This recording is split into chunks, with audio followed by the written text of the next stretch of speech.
platforms are defined based on their function as an intermediary. Platforms translate you.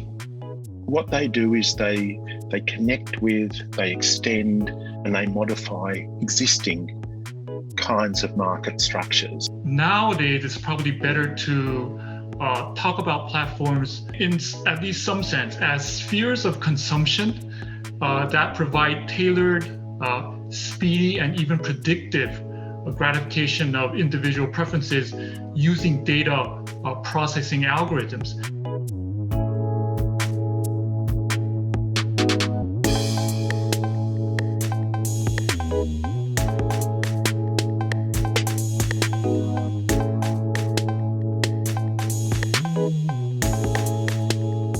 One of the things that the platform comes with is a promise of giving you access to information about the other.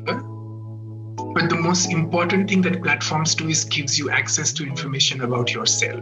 So even the simple act of taking a certain photograph of yourself, wearing something that you may not be allowed to wear in your physical community, but putting up that image, right? That gives you space. Basically, in Hong Kong, 100% of people have mobile device. The protest was enabled by the use of technology.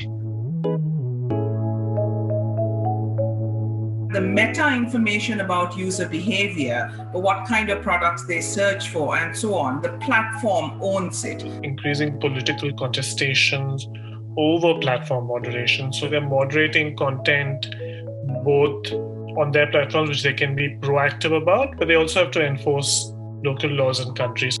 Low digital literacy on average, under 40% of people say they can do anything other than passive browsing. All of this comes with huge gender gaps and slightly less but significant urban-rural gaps and income. If you are female and rural, you're less likely to be online and so on.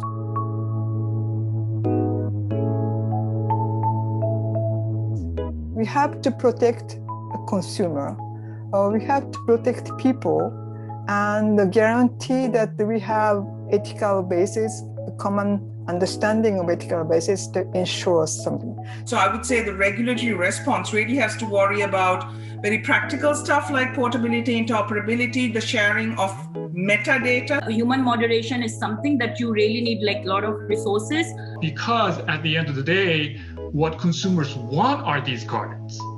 Now, what we would like to have is multiple sets of gardens.